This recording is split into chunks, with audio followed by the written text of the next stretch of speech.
This is how every episode starts, and there's not really a way for me to get it to not, you know? Yeah, I I don't mean, there's know. still You some you kinks and stuff to iron out, I guess, but I think it's this system that we have right now, not too shabby. I was about to say I kind of like this. It's called Riverside. What Hmm. y'all are using? Yeah. That I'm not gonna lie. I kind of like the setup and all of that. I, So I love that I'm always in the middle in these deals. It's like, all right, we got it. I'm the star of the show. Let's do it.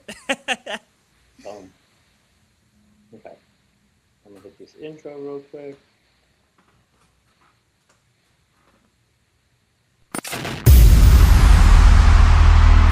Tired of winning the tailgate but losing the games? We can't help that. But we can tell you what the hell is up with each team and what's going on across sunny San Marcos. Texas State fans, get on your feet. You're listening to Squaring Around with Jacob Rodriguez and Andrew Zimmel.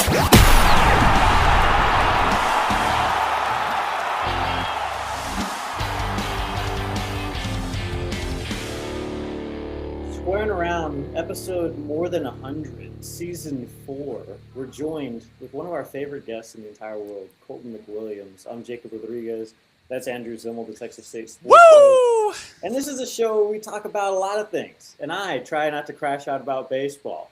But first on the docket, something long awaited that happened literally like right after we recorded last week, or went live, I guess, because I have not been posting these to Spotify or anywhere else. So if you're watching right now on YouTube, this is currently the only place to get whatever information we're coming up with in this moment in time. Squaring Around on YouTube. So make sure to like, subscribe, tap in. I'm sorry, I've been telling these guys, like, I've just been getting ragdolled at work pretty much. I've been working 6 days a week for the past 2 to 3 weeks. And I think I'm slowly becoming a keyboard or a mouse or other like office equipment. I'm just there all the time. My fish tank is in disarray. My living room sucks. There's running equipment all over my house because that's the only thing that's keeping me sane. Now imagine if a woman was involved in any of this too. It could I have know, been right? could be catastrophic. It's a good thing that you are just running through this life solo dolo, lone wolf Jacob. This is great for you. Yeah. I was Lone going to Wolf ask. Jacob. This podcast stole your last relationship. What is it? Is your job going to steal this one? What relationship or the podcast? No, the podcast. The podcast. I mean, there's nothing to steal. I've lost it all. There's always a bigger fish. There's always a I bigger fish. actually have to tell you something offline about. I can't say anything about that right now. There we go. There we go. What a way to start. Colton, thanks for coming on the pod, buddy. Let's do it. I mean, just an electric start, right? Yeah, pretty much. Jacob's depressed, and we're live on YouTube. That's Let's that's do the it. long and the short of it. Let's do it. Well, Well, mustache season check-in. This Yeah. is not even a week of growth yet. So, don't call me Peach Fuzz Jake yet. Next week it'll look completely different. I'm just saying is, this country continues to hurtle towards bad things. I just worry about what this looks like in like May with a full mustache on Jacob. We just got to protect the guy. We have to make sure that he's okay. All right, keep an eye on him. It'll look better with a better fade and stuff. I started doing the new do like a month ago, and then since then, it's been working. Guys at jiu-jitsu are blowing up my phone, going, "Dude, where have you been? You haven't been here since December." Look, you're losing every relationship you have. Thank God you have this podcast. All right, so Colton, let's start with football, right? Is that where we want to go with this? Yeah. Yes. All right, football. You are a historian when it comes to Texas State. You are somebody who does the jersey matchups. You go through everything. I went back, let's call it 15 years. I think this is the best schedule Texas State's ever had. When it comes from big name, when it comes from things that are going to get people excited to watch these games, to come to the stadium and see the Bobcats. After a relatively disappointing season last year, Pac-12, baby, here we come. What a schedule. What a lineup here. Yeah, I'm not gonna lie. This 2026 conference schedule is going to be pretty electric. I mean, you're talking about taking the best of the Mountain West. I mean, like when you look at how the Mountain West has been since its creation, like 90%, or I mean, even when it's current 12-team formation, I think out of all the conference champions, only one didn't come from like the 5 Mountain West schools coming over. So you're talking about really, really good teams coming over. You're also then you throw in Washington State and Oregon State. But yeah, no, this is quite possibly one of the best. Like, I mean, I'm so excited, honestly. That can't wait to kind of cover this year, like Maybe. how this is going to start and all of that. And I mean, you're talking about your first road game. You're going to San Diego. I mean, it's one of the best like places in California to go to. You know, right on the beach, all of that stuff. Halloween night, you know, on the blue at Boise State, like holy crap, like guys, like I am so I'm even getting excited like talking about this schedule because there's so many games and so many like interesting matchups like you get to talk about. I mean, you're kind of already seeing it like on Twitter. I mean, I've seen like a lot of Boise State fans being talking like so much crap about adding Texas State and all of that stuff. So like, I can't wait for this like for the series to get started. I mean, I love like I guess our traveling partner or like the opponent that we're going to be matched up with is going to be Colorado State. Yeah, that's I mean, only like an 8-hour drive. yeah, Yeah, it's we're only an 8-hour totally, drive, totally yeah. real close and tight. This is like you're joining a family reunion. It's like the closest person you know there is your third cousin. It's like, all right, is this even my family? Like, what's going on here? But yeah, but what I really like about this schedule is like when it comes to week 13, and I think that's the one that everyone's been asking or has more questions about is the flex game. And basically what the flex game is going to come down to is like it's kind of already predetermined like Texas State's going to be at Colorado State. That's kind of the game plan moving forward. But with the flex game, let's say one of the Pac-12 teams has an undefeated record, has a pretty good shot at making like the college football playoff, and they need like something to add onto their resume. With that flex game, they're able to kind of shift everything around to kind of give whoever needs like a really good whoever needs a really good like win or really good like a resume builder on that schedule. Like that's what they can do with that week 13 game is like kind of move it around, give that one team like an extra boost in their playoff resume. Because if we're being 100% honest, like that playoff spot is probably going to come between either the Pac-12 or the American. Boys, I'm calling it right now. Texas State will get that flex game and we will lose it. Let's call it right now. I see this coming from a mile away. Hey, we're a game does away. sound like the most failing upward trajectory for this team possible. We're a game away from the playoffs. We have Boise State, who's been talking all this mess online, a rematch from a couple weeks earlier. And guess what, boys? We lose it. Like that's how this is going to go. Any media availability leading up to or during that week? Probably not. Absolutely not. Not a shot. Not a shot. I mean, I helped usher in like us getting better seating at basketball games. So hey, maybe we can maybe football wise they'll start switching things. I was walking hand in hand with you. I just was not in the rafters most of the time. There was two sets of footprints outside of Strand. It was Colton and it was Jacob carrying Colton. That's what it was. So where do you sit now? Because is everybody actually familiar with like your tweets about this? I'm sure they are. I don't think most people Follow me. Yeah, I don't think most follow people me know me. No, it's okay. So I can set up the bit. So for the better part of what would you call it? 3 years, 4 years, pretty much since the pandemic. 4 years, yeah, I would call it 4 years. Since the pandemic, it seems like Colton has been set in these basketball rafters as far away from the court as humanly possible, and he does the same kind of WWE meme. With who was it? Sting. Yes, it's WCW. It's WCW Sting when he's first going into like the Crow outfit, and he's like literally watching the wrestlers like up in the rafters, and that's kind of how I felt like watching like basketball games, and it just kind of became like a running joke. And I think enough people kind of started taking it seriously, like, oh wow, this actually is kind of crap. Well, considering. Okay, so it's ironic that it's two parts here. One, considering that before I think there was across the court, and now that is like it's like a different section. I think they did something with where they used to put the media. But when we were in school, and again, as students, you get to sit kind of wherever you want. We would sit courtside, watch the whole game courtside, and then just walk to the post game. So it's talk about a fall from grace, going from pretty much the best seats in the house to then now being, look how far away he is on this. This is insane. You gotta have binoculars to kind of see. In fact, and here's the real insult to injury. Click that picture again, Jacob. Go to where he's sitting. Look at across the court, the empty seats. Look across the court, the empty seats that he could be sitting right there and being closer to the action, closer to seeing what's going on. But instead, his ass is 77 rows up.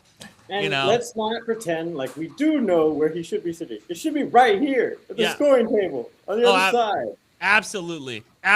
So it's a disgusting misuse of judgment and justice. I'm glad this has finally been resolved for our guy Colton. And I think your optometrist is going to like it too. I think that now you're going to have you're not going to be squeezing your eyes. You know what I mean? And here's what I wanted to say. This is what, I've been on this campaign for a while. This started way back in the day. Yep. When Kelly was crowdsourcing basically suggestions for what we should do for the Pac-12. This is in November 2018. He was like, hey, let me know what we should do to better get insight from students, fans, players, coaches, blah, blah, blah. I hit the Norman Rockwell post. Please move the media section for basketball games closer to the floor because it's currently in the rafters, and I cannot see the basket hoops for my vibey little newsletters and podcast episodes. 7,000 views later, here we are. Huge wins. So, in fact, maybe it wasn't Colton Hill. Maybe it was that little Mexican boy that does the podcast that got us where we needed to be. Give Jacob a round of applause, everybody. Give Jacob the respect he deserves here. Good stuff. Hey, you love to see it. Fun. So I'm just glad, things are slowly in motion, right? Yep. Baseball gets a scoreboard now. Colton gets an actual seat to the games. I mean, Jacob and Zimmel get a coach? Time will tell. Time will tell. For football. I mean, the other ones, we're about to get Coach Woodard on. We just haven't nailed down a day. Those ladies play basically every day. Every day for the next 4 months. Yeah. So, it's tough to nail something down, especially in the month of February, as I've learned. Because we usually get them in January, baseball and softball, ahead of whatever, So maybe taking those 4 weeks off wasn't a good idea? Who would have guessed it?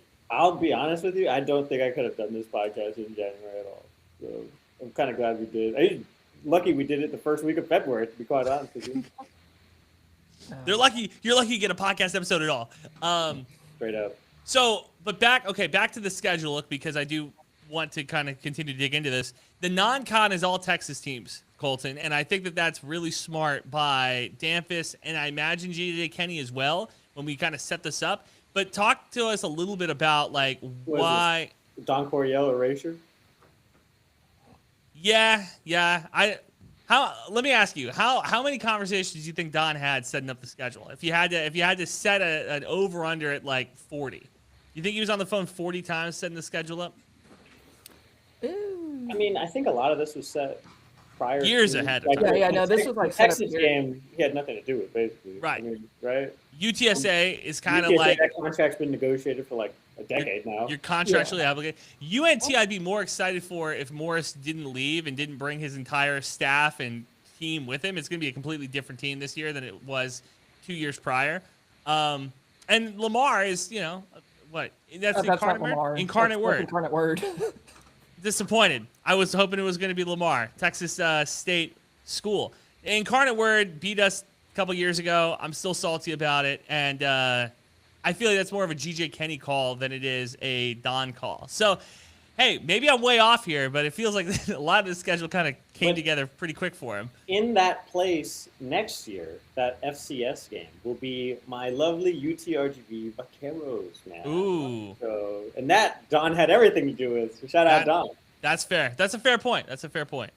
And I will say that Incarnate Word game is a lot more interesting because guess who's at Incarnate Word now? TJ Finley. So that's going to be the TJ Finley return game is going to be electric. TJ Finley revenge game. Year 8. Dr. Finley comes to the operating room Dr. trying to slice up the Texas State defense. Look, I'm giving you, all of you young journos out there, I'm giving you a ton of very, very good headlines. I'm just giving you like boom, boom, boom. Like we're there. It's easy. We're gonna be like the Spurs, where we do like a thank you TJ video. I hope so. I hope so. I hope it for our first bowl win for sure. We have to. Thanks for the memories, low key. There's no love lost with me and TJ Finley. I think he made a business decision based on the recruiting that was happening, and then some other stuff happened in Georgia, or not Georgia, Washington, or wherever that it was. Where was that? Was it the Hilltop? Kentucky, Western Kentucky. Yeah, right. Wasn't that where his last stop was?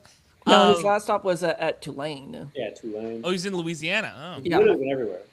He's really. I've been everywhere. Like that's truly like that's TJ Finley's career. Let me back up a little bit. He was at Tulane. I got y'all. And then he got. And then I think he got into with the stolen car that the legalese, like that got bought off of Facebook or something like that. And then he ends up at Georgia State. Right. That's correct. And then now he's on his last. I keep saying this is going to be his last stop, but who knows? He might play like another year. But like, was at Georgia State, and then he ends up going back, basically coming back to Texas, and he's going to go quarterback at Incarnate Word. So that's kind of the whole. Can I just say that if I had to, and this is going to be very disrespectful, so buckle up. If I had to pick a career, I could either be TJ Finley or I could be Frank Harris. I think I'd rather be TJ Finley. Like, well, the dude played 8 years of college football. So you're around the fellas all the time, which is great, right? And you've gone everywhere. You've been to some of the best states in this country. You've gotten to hang out in some of the best cities in America. And yeah, I just think that that's a pretty good career. And the entire time you're making money. Like he came in during NIL and he's making money. The entire time, Zim, you're 6'7". Oh, wow. Yeah, I know. I mean, like, I think that's look, you know, I don't think that we give him enough respect. I'm going to Zach. I think that everybody's been giving him a lot of crap for playing so many years of college football. And I think that we need to look in the mirror and say to ourselves, if the roles were reversed, if we had a Freaky Friday and I could be TJ Finley, I don't think I'd want a Freaky Friday back. I feel like I'd be pretty happy if I could have his career. I mean, he gets to go, because like NIL's a thing now. I mean, like he's getting paid. Like he's making a good, a pretty good chunk of money, like doing this, and I don't blame him. Like outside of Western Kentucky, let's just go through these really quick. Outside of Western Kentucky, which I would not want to go to, Auburn is a good college town. Baton Rouge is one of the best cities in America. San Marcos, Texas is literally heaven, and Atlanta is fun. Like that's a nice city. And now he's in San Antonio, which again, if you had to rank him, probably be closer to Hilltoppers than Baton Rouge, but it's still solid. Like I mean, it's not a bad career. No, absolutely not. I just feel bad that, like, I just feel bad for him because, like, outside, he has his record-breaking season at Texas State. Sets some school records and all of that stuff. I've always felt bad, like how he got treated, like when he forced him to transfer to Western Kentucky because he's kind of like on the wagon, like should I transfer, should I not? And then. When he announces he's going to come back, they all of a sudden, the whole Jaden DeLora situation happens. And that was like, a shit show within itself, Can I just say again, super disrespectful? If I could have Frank Harris or DeLora's career, I would take Frank Harris's career. I think most people would. That's not even disrespectful. No. I mean, Frank Harris, he just got inducted in the San Antonio Sports Hall of Fame. Shout out Frank Harris. They let anybody in there. I mean, you're not wrong, honestly. It's been a while, though. They let in this Olympic swimmer. I forget his last name. But he swam at, like, McCullum or something. And he's an Olympian. And I was like, how is that guy not in already? How many Olympians come from San Antonio? The thing that got me was like the Judson '83 tennis team was in. I said, okay, this isn't a real Hall of Fame. Yeah, they do that all the time. They'll let in like the 1997 polo team from San Antonio MacArthur, and you're like, get out of here. Heard of these guys? Nah, the Taft chess team is in. I don't care. Good luck. Larry Coker's in. Shout out. Yeah, Miami Hurricane head coach. Mm-hmm. Oh, but to kind of get Did everything nothing of kinda else. back Did on nothing the- else of relevance. Oh yeah, sorry, Colton. You want to get back to the show? Yeah. But yeah, before everyone starts yelling at y'all, but to kind of get back to the schedule, I mean, like, I'm not gonna lie, it's so like when you take non-conference, and now that we finally see the conference schedule, like, I'm not gonna lie, it's probably one of the best like schedules like you'll like in like program history. Like you get all the Texas teams. Like first game, you're going up against Arch Manning and UT first game right out of the gate, and then you get I-35 rivalry, which is always I-35 rivalry is always a great experience. Not just for just for us journalists, but like for a fan as well. I mean, like it's going to be a packed game. It's probably going to be another sellout, and then you get North Texas, first a regular season game between these two teams since the 90s. I mean, these are two programs I've kind of faced each other like kind of in and out, back in the 20s and the 30s when they were teacher colleges to when they were kind of back in the Southland to now where they are now is like, you're talking about facing the two, it's really facing the two top group of five teams in Texas. I mean, it's really UTSA, North Texas, and Texas State, and that's it. Like, you draw the line there. And then, of course, like the Incarnate Word series, there's obviously the ties of Kenny coaching an Incarnate Word. You're talking about TJ Finley's like return game. It's so interesting seeing like all the storylines coming through this season, and that's not even including like when we jump into the Pac-12 and like where does Texas State kind of stand in this like new pecking order of like where all of these schools are kind of jockeying for position to like, okay, who's going to be the power dynamic here in the Pac-12, who's going to be the top, who's going to be in the middle, and who's going to be at the bottom. So yeah, I think it's going to be a really fun season when we hit September. So what are the odds that Texas State struggles out of the gate, Colton, then comes back in the second half? Dare I say a power bottom? That didn't get Jacob? That didn't make him laugh? Sorry, I'm already looking for our next clip right now. I'm working in the background right now. That was a solid one. I don't know why it didn't get more love. That's fine. It's because you only do it for the people. These jokes aren't for yourself. The jokes that you've made in the press box, those aren't for you. You're an unselfish person. Me, I'm looking at this schedule, Colton, and aside from trying to pick out which person from the Pac-12 I'm most excited to beat up on at Washington State, at Oregon State, I want that legacy smoke.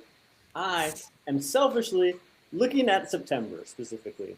And my contract ends in September over here. So it's really like, where in the world will Jacob be for some of these games? Because I truly don't know if I'll be back home in the Valley, homeless, or So for all intents and purposes, another city. So if we go through the legacy rankings, seems like Zimmel is in the best spot. Is that what we're hearing? That I know that I will be watching these games from my couch. Like that's what it says. Like I'm 100% in. Texas State fans, you can guarantee anybody could watch a game from their couch. I'm That's saying not whether true. or not I'm going to be in like over here in Texas watching some of these games. live in Absolutely person. not true, because I can look at the ESPN Plus streaming numbers. There's a lot of people who could that don't watch the games from their couch. I just So- re-upped my ESPN Plus right now for the last time, for Steve Trout and the boys. I get the notification every once in a while that it's like you've been automatically, and I go, damn it, I still forgot to cancel that subscription. That's like me and the MLB audio, but we're about to get to the point of the year where I'm just mindlessly listening to the Astros lose some meaningless game, and I'm running like 20 miles in the summertime. So This is a really low-key good one of my favorite times of the year. segue. If we are we good with football? Are we happy with the schedule? Colton, I'm gonna put you on the spot here and say, what's your way too early prediction for Texas State? 9-3, 10-2. Oh, run it back. The expectations are high. All right, we're good. That's crazy. It would be hilarious if I saw a stat the other day that Texas is paying Sarkisian and his staff $25 million. It would be really, really funny if something dumb happened in game number one. Oh And my that God, it would be the that greatest thing. doesn't It necessarily- would be the most hilarious thing to happen. Does not necessarily mean Texas State wins, just something stupid, and it's like, wait a second. What? Yeah. 25 million? That's crazy. Wait a second. I'd be here. Huh? I was just reacting to your reaction. Wait a second. What?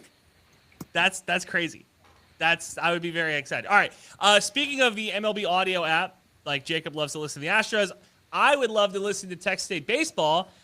Are we ever going to get a full season like baseball call? Like does that not seem like the easiest thing to do? Just to have somebody calling these games, and because we've gone back and forth, I think we had Brandt for a little bit, we had Clint for a little bit, we've had KTSW do it for a little bit, but I think Jacob and I both agreed that it would be nice if it was just like all the time, that you just had the baseball games called all the time on the radio so that we could listen. Right now we're having to watch, which is fine, but it'd be nice if you had that audio only option too, you know?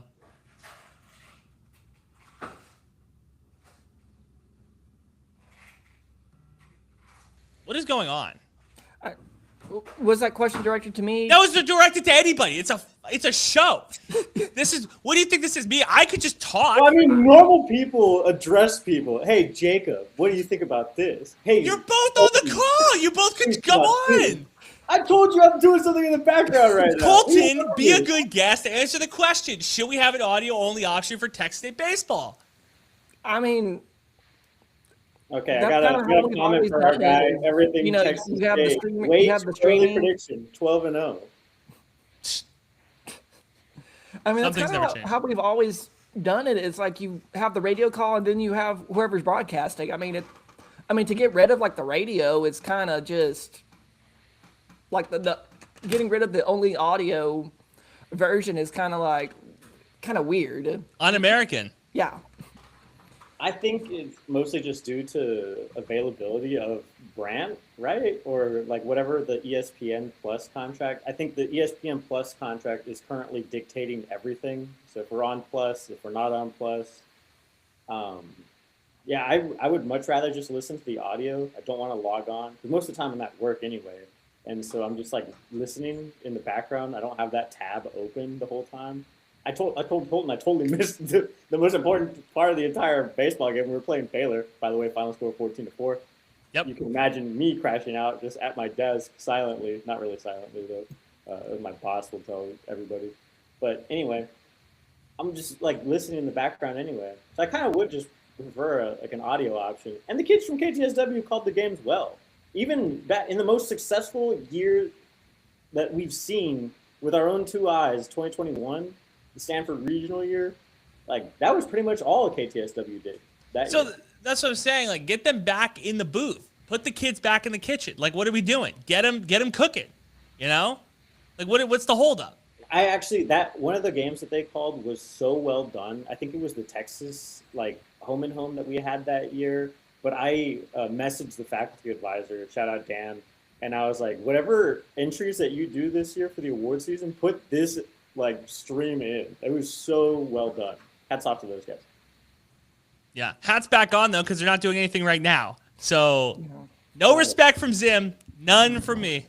Well, I think it took almost 6 months of campaigning to finally get Colton like an actual seat to these basketball games. So now he's like just outside the Castro Club, right? Not to dox Colton, but to dox Colton. If you see Colton, swing on him. See Colton with his back turned. Hit him with a chair. No, I've been meaning to get out there too because Coach Z and I think Zimmel has already sported his like Yeah, my pullover. Yeah. Coach Z has set aside equipment or not equipment. Like Yeah, it's equipment. It's pretty close. Pretty much team equipment for me. This too, but I stole this from the rec. Shout out. Statute of limitations. I just haven't been able to go to San Marcos because I've been working 6 days a week for a while. So sorry. That's also why you can't find these things. Hey Colton, what do you do at your work? Because it seems like Jacob's the only one that actually does anything. The way he talks about it. I go to every single, Texas State game that I can. I think last week I covered like 9 games in the span of like 5 days. It was like crazy. 9 games in 5 days, Jacob. What's the women's basketball up to? Can I make it out to a game this weekend? They are playing struggling. this weekend? Yeah, they're in Strahan. They play yeah. Saturday. So Let me roll and up. also baseball's playing Gonzaga and softball's doing the home tournament. this week. And so, I'm interested in the Gonzaga women's basketball. Look, it's been tough, man. This is a very tough season. 7-8. They're a game under 500. I worry about these women. I worry about what happens, but I keep coming back to last time in Pensacola. Coach G loves Pensacola. Maybe they make a run in March, Colton and Jacob, but I don't see it right now. They've got good talent, but they just cannot seem to get over the hump and win these games. Yeah, we really need this team to be over 500 ahead of March, and they have what 3 games left. Less than 8 days to do that, basically. yeah. So we were talking. I was talking with someone about this, but like when you look at the Sunbelt women's, there's obviously a clear hierarchy. It's and you can see it in the standings. It's like 5 teams who are really in conference contention, and then it's just everyone else. And Texas State's kind of, and I would say Texas State is kind of like in the middle of all of that. It's the hierarchy is like Troy, Georgia Southern, Marshall, Arkansas State, James Madison, and then there's everyone else. And the Texas State's kind of, I would say, the top middle of that pack, because and I will give their team credit. You know, it's a bunch of sophomores and freshmen trying to piece this thing together.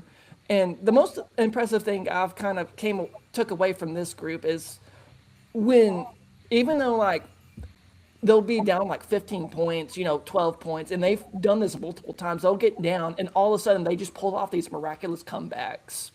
Like I think it was against South Alabama, they were down by 12 last week, and then I was like, oh no, I don't know if they'll be able to do this, and then I looked back down and all of a sudden they won.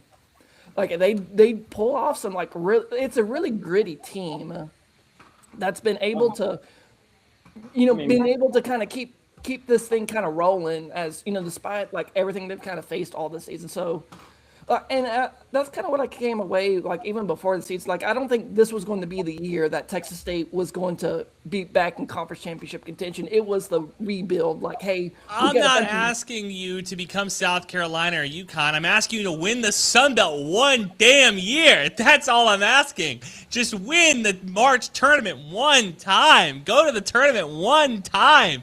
It's not like I'm asking for a lot. Can I just say, it could be worse. We could be looking at this. It could be 100. Yeah, I'm with Jacob. Like, it honestly could be a lot worse. I think right now the team's in a better spot where they were like 2 years ago, having to rebuild after Denasia Hood and Kennedy Taylor and all their seniors left. And like, I think they're getting into the right place. The problem is just like they're just having to overcome like the hurdles of like what having a young team is, and like people, God forbid somebody has to overcome adversity. Like, what are we doing? I'm going to share this one again just because I realized that their home and away record is 2-1-0. Shout out, Countdown City. But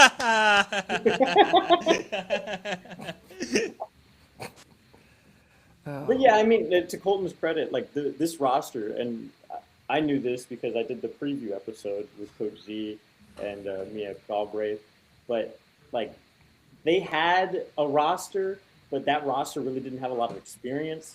A lot of that roster really didn't play last year, or if they did play, it was kind of like, ooh, is this moment too good? Is too big for this moment kind of deal? So now like they're really just trying to get game experience ahead of March, ahead of the conference tournament, ahead of me and Andrew's favorite time of the year? Question mark? Pensacola, baby, our least favorite city in America. The Denny's of Florida, I feel. Look, I agree. My panic level is not that high yet. You have the tournament, but again, you're 7-8. You're sitting at 7th place in the Sun Belt going into March. We've seen teams make runs before, but you're not making life any easier for you. Maybe everything clicks, but I'm concerned. Did you see this comment? I just want to Yes. flag Oh, it. yeah. Let's get Andrew to become president over everything KTSW and make it a sports radio powerhouse in Central Texas. Wow. Powerhouse is a strong word, but number one fan. I do Shout get out it. At everything Texas State. So finally, somebody shows the respect I deserve on this podcast. I get it. It only took 4 years. What's happening? We built a very strong brand over here. I already kind of hinted at where we're going next in this by flagging UTSA and how bad they are. This program over here in San Antonio is truly in the depths of the netherworld, basically. Yeah. On the other side, though, Texas State doing pretty great. 6-game win streak. Yeah, I can't believe it. Like, it's crazy. I never thought that this team would be able to do this, to win 6 in a row, Jacob. I sold my stock a long time ago. Now I'm watching it climb. I'm missing out. I got FOMO from selling on this. TJ. I have so much TJ Johnson stock. I don't even know what to do with it. I mean, it's truly, I have no idea what to do with it. And I stopped sharing my screen accidentally. Sorry, everybody. No, it's But fine. why don't you just take a look at the schedule that they have to play thus far? I'll pull up the standings here in a second. But not too shabby, huh? No, like it's been what they've been able to do this past month has been incredible. I mean, just look at the home record. It's like it's like I said, it's one of the best like home. It's their best like home record since that magical. I believe is that 2020. yeah 2020 yeah. Yeah. And so now they found themselves like one game out of first place. Like it's crazy that they've put themselves in a really good position going into the final three games of this. Am I getting that right? Yeah, no, the final 3 games of the season. Now the problem becomes like, okay, you have all the success at home. Now y'all need to take it on the road, and they kind of did that with that win over Georgia Southern.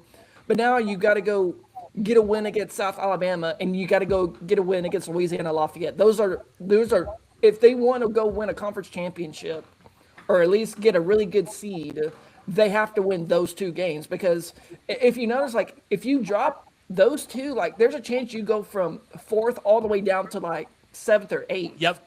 Like that is how thin the margins are in the Sun Belt, and that's kind of, and it's funny. Like everyone's kind of like, oh man, we've never seen, especially in men's basketball, like, oh wow, everyone's gunning for one another. But like I think me and Andrew have kind of, and Jacob have been beating the drum on this. It's like this is what the Sun Belt men's basketball has kind of always been. It's literally everyone on the same level just beating up on each other, and last man standing kind of wins it. Yeah, the last man standing gets a chance to be a 16 seed in the NCAA tournament and lose by 50. But like we need to do it. Like, I mean, we need to go to the tournament. That's what matters, and it matters because. And who exactly, Andrew? Right, like you want to be this team, and you want to go into the Pac-12 with a little bit of success. That's kind of how I look at it. So even if they don't win the tournament this year, because again, regular season does not matter. It's the tournament that matters. That's what gets you in the NCAA tournament. Even if they don't win the tournament this year, they come in 2nd or 3rd place, whatever. Like, at least I can go into the Pac-12 saying, well, we were a competitive team last season. We feel good. But this is where I bring up TJ Johnson, and this is where the head coach of the men's team, and I'm glad I don't have any stock in his ass, because he was talking about the Pac-12, and he's worried about Gonzaga, and he's showing me cowardice traits. Let me tell you something about my head coaches. All right? I'll load up the clip. I want a coach who's not afraid of nobody, never. I want somebody who's going to show up and kick ass and take names. It doesn't matter. Cignetti, I think, has shown the world that you don't have to be a power program to be a successful program. Like, you can turn something around, you can make something work, you can have success, right? And the fact that we have a head coach who's like, oh, I watched the scores and Gonzaga beat the dog piss out of Oregon State or whatever. Oh, I'm worried about them next year. I'm not looking forward to it. Look forward to it. Step up to the challenge. What are we doing? Like, what is going on? You're muted, Jacob.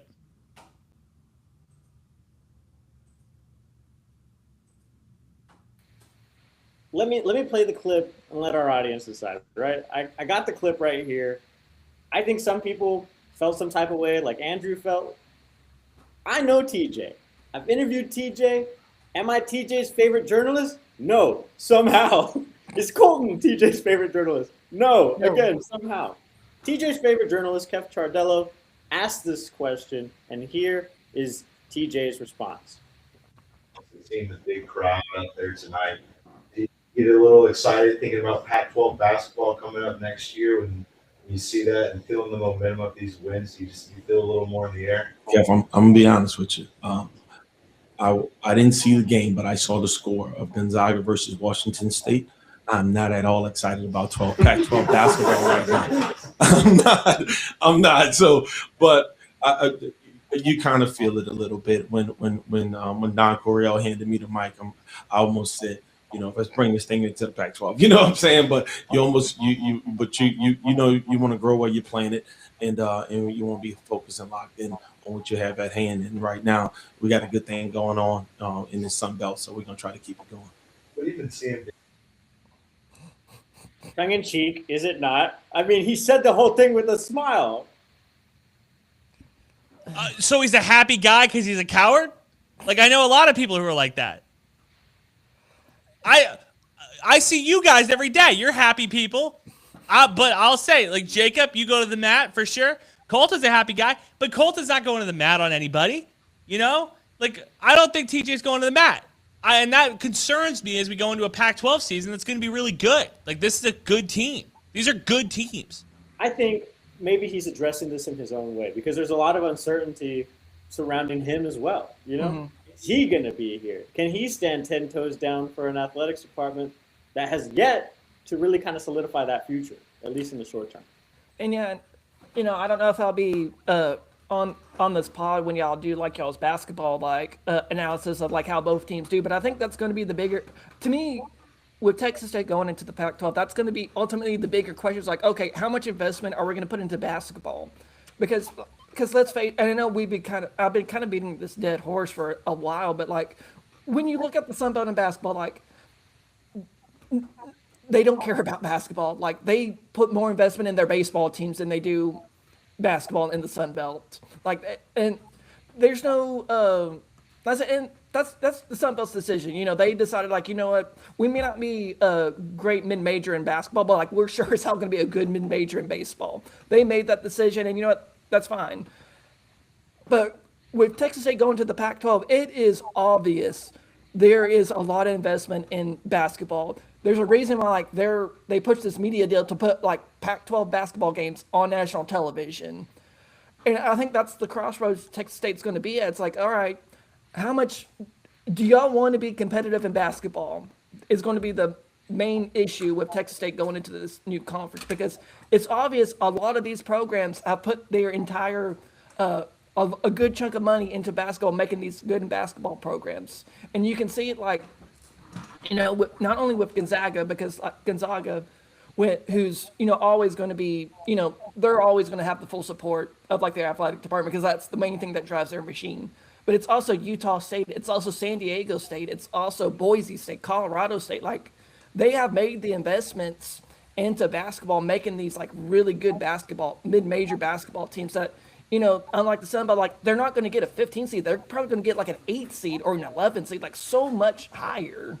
And I think that's the crossroads Texas State's going to be at when we go to the Pac-12. It's like, all right, because you can't be 1 foot in, 1 foot out with basketball. Like when you're going into the Pac-12, you need to be fully committed into investing like a lot of money and making this like a really good like basketball program if the goal is to be competitive. Here's the other tough part, I think, is that if you have $100 to spend, 90 of those dollars goes to football, and you're fighting for those last $10. And I don't think anybody wants those last $10, at least on the men's side of things, we'll call it, to go to basketball. We want it to split evenly between like baseball and basketball. Mm-hmm. And at some point, it's going to come to a head. We're going to decide, like, would we rather be a baseball school number 2 or a basketball school number 2? And if we're a basketball school number 2, that's fine. It's going to take a lot of commitment and a lot of resources to get to that point.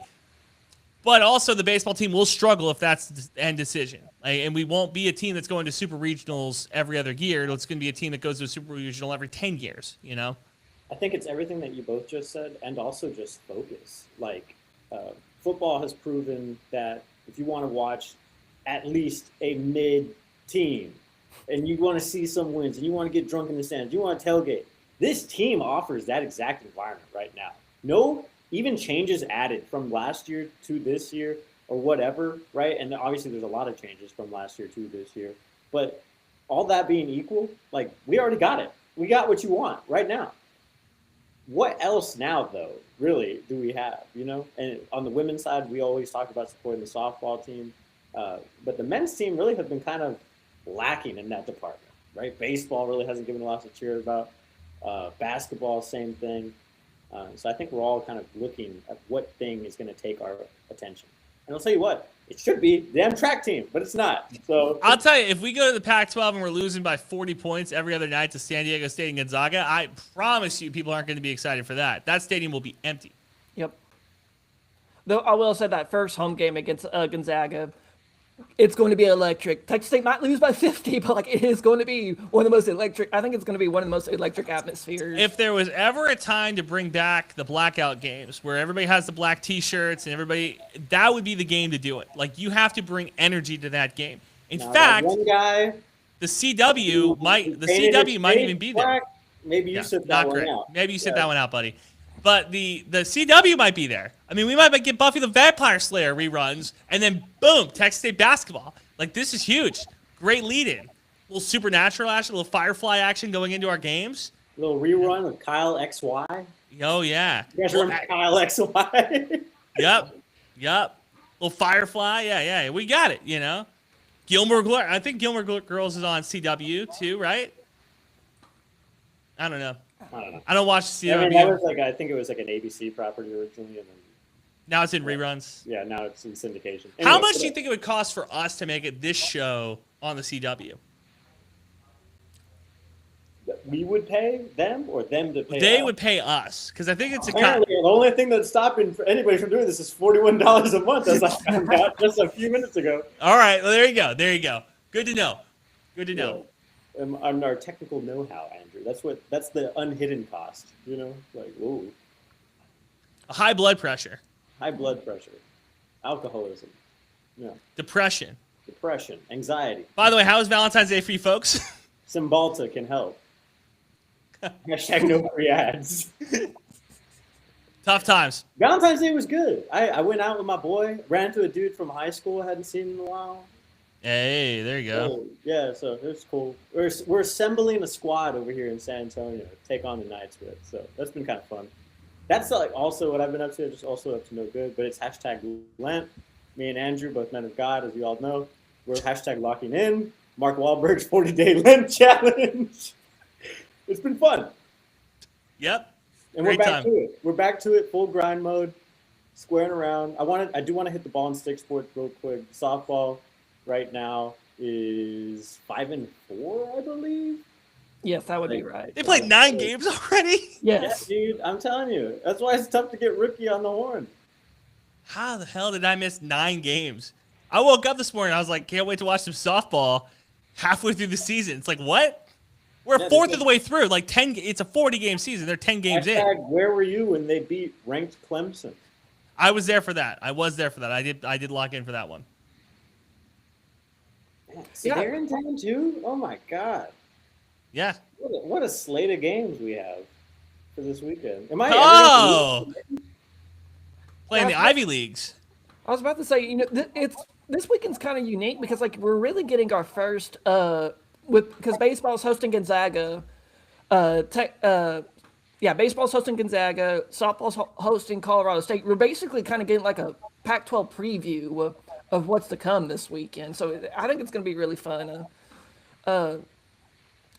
Softball's kind of been going through its ups and downs, but they've got some really good quality wins. I mean, you're talking about wins over Northwestern, got a really solid win over Clemson in a 4-0 shutout. If they can, like I said, I think the goal for them is I think they need to get another really quality win. And I think if they can beat Oklahoma State, I think that's gonna add on to softball. Not only making the possibly making the tournament as an at-large bid. And I think if they can beat Oklahoma State, I think that's just going to add on to their resume. And with baseball, God, that Baylor game was so depressing because, you thought for a brief second, okay, maybe things have turned around, and then the pitching just collapsed. I think there was a 5-run inning. I think it was in the 7th inning, and I swear, 4 of them were scored on wild pitches. That was kind of the night they were having that night, and just so sad. Dude. And sometimes I was you just really gotta. live texting Colton the entire game, pretty much. And Sometimes I was you have to devastated, just as turn you the can imagine. console off. Yeah, I mean, there's nothing you can do really. Weekend 1, we saw kind of a lot of great stuff out of the pitching too. So now I'm just hashtag confused. What is this? And I'm trying not to overreact because we're only 4 games into the season, and it's chill out. We swept Niagara. We lost to Baylor. The Big 12 is amazing at baseball. If you weren't paying attention, Texas Tech also beat the hell out of my UT RGB Vaqueros, 21-12. What the hell is that? Nobody's going to get caught by the Vaqueros no more, Jakey. They know how good that team is. They're ready to go. Yeah, but can I, you know what? Hang on. Let me look for this tweet. You all banter real quick because this is so good. Yeah, you know, when I'm looking at this Baylor game, I think I'm more disappointed that when your starting pitcher gets pulled in the very first inning like that. To me, that's a red flag.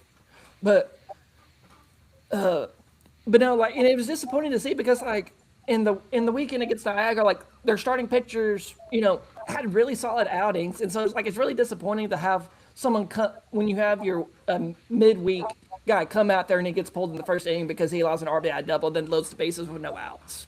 Like, Yeah, but that's not. I will say, Trouty, this isn't the first time he's had to deal with that. So at some point, you know, you've been through enough of these. Like, your starting pitcher has a bad night, you got to find something else. That, like, I'm not giving you the oh wow, like this was a bad game. Like, you should have kind of known what to do, like what the next string to pull is. I was kind of confused at that move, as you guys will. Yes. I'm just scrolling for this tweet now, so forgive my lack of attention, really. But I was kind of confused at that coaching or that pitching change. Not that like maybe they shouldn't have done it, but I don't know. At what point do you let somebody work out of a jam, or like when do you want that experience to like, you know what I'm saying?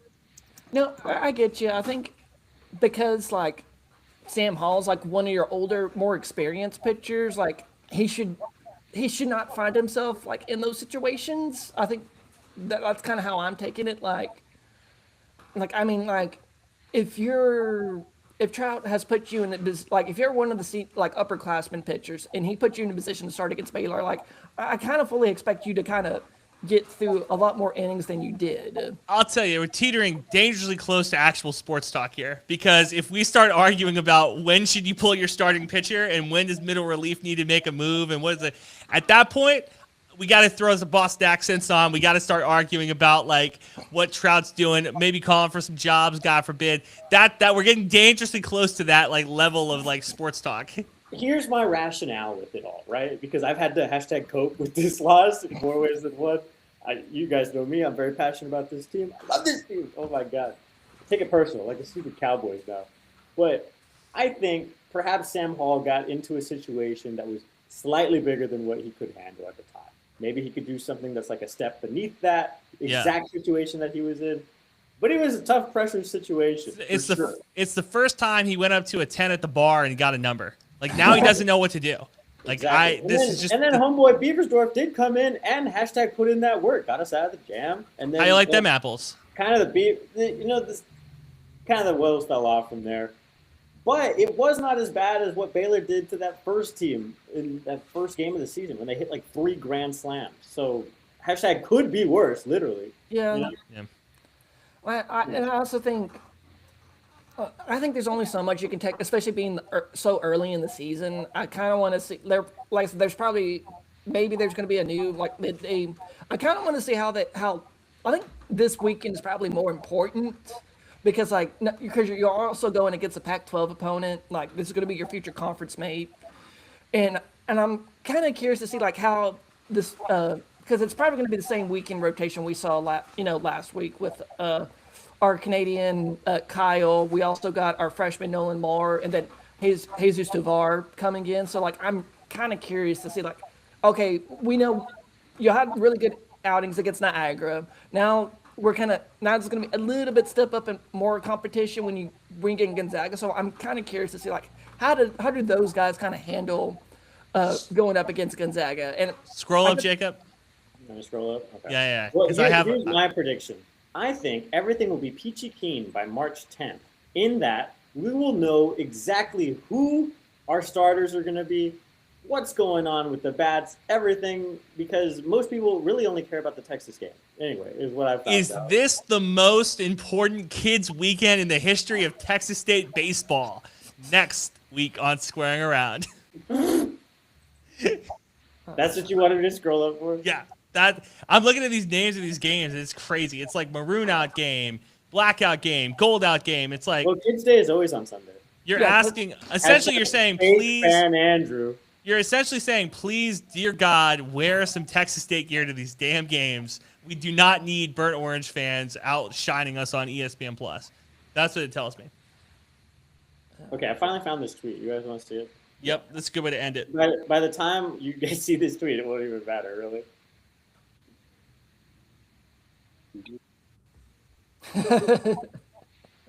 Sorry, let me start it over so you get the full effect of this. Like a grandmother using a computer for the first time. Because it's not on the screen right now. We don't see it. Oh, you don't see it? No, you didn't share your Sorry. screen. This thing is like crapping out on me. It's like the worst possible time. Still not seeing it. we can't. Truly the most impressive technical director in South Texas. Jacob Rodriguez, everybody. Thank you for squaring around. This is Look, I did it.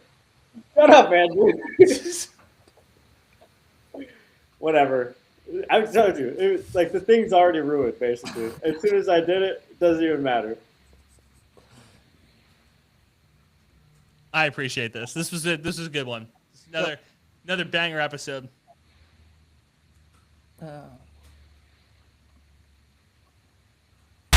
Thanks for listening. New episodes out every Thursday. Follow the boys on Twitter. Eat 'em up. Eat 'em up.